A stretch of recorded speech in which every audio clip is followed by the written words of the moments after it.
Mythology tales पर आप सभी दर्शकों का एक बार फिर से हार्दिक अभिनंदन।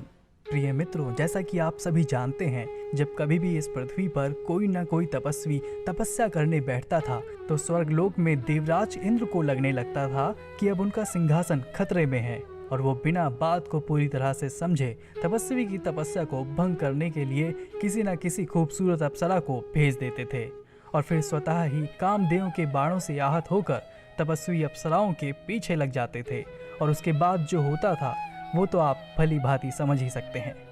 लेकिन इस बार जो हुआ वो अत्यंत ही रोचक है। बात उस समय की है जब महान ऋषि कंडू गोमती नदी के किनारे बैठकर घोर तपस्या में लीन थे। तब उनकी तपस्या से भयभीत होकर देवराज इंद्र ने स्वर्गलोक की सबसे सुंदर अप्सरा प्रेम लोचा को चुना और उनकी तपस्या को भंग करने के लिए भेज दिया। प्रेम लोचा थी तो बला की खूबसूरत, मानो उनका जन्म ही हुआ था किसी न किसी ऋषि कंडू की तपस्या को भंग करने के लिए। जैसे ही ऋषि कंडू की नजर उनके तीखे नए नक्श पर पड़ी, वो उसी क्षण उनके सम्मोहन में डूब गए और कामदेव के मानव से आहत होकर अप्सरा का भोग करने के लिए उसके पीछे जंगल में चले गए। उधर स्वर्गलोक में देवराज इंद्र ने भी चैन की सांस ली, क्योंकि उनकी योजना पूरी तरह से सफल हो चुकी थी। फिर कुछ समय बीत जाने के बाद भी बड़ी ही बेसब्री से प्रेम लोचा का स्वर्ग लौटने का इंतजार करने लगे।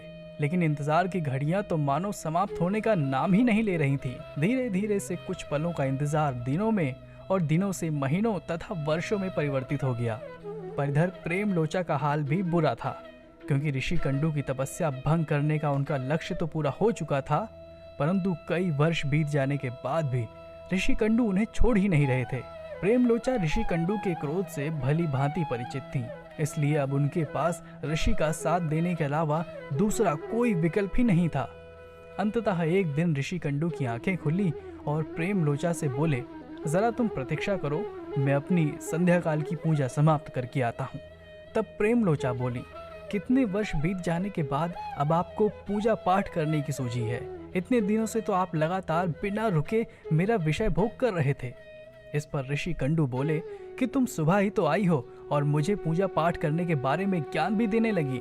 इस पर प्रेम लोचा ने उन्हें इंद्र के छल के बारे में सब कुछ सच सच बता दिया और कहा कि यहाँ आए हुए पूरे के पूरे 907 साल बीत चुके हैं। इतना सुनकर ऋषि कंडू की आंखें शर्म से नीचे झुक गईं और फिर खुद पर शर्मिंदा होते हुए एक बार पुनः नदी की तपस्या करने चले गए।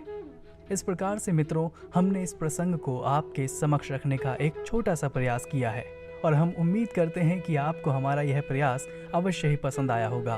अगर पसंद आया है तो वीडियो को अधिक से अधिक दोस्तों के साथ शेयर करें, वीडियो को लाइक करें, कमेंट करें और हमारे चैनल को ज़रूर सब्सक्राइब करें।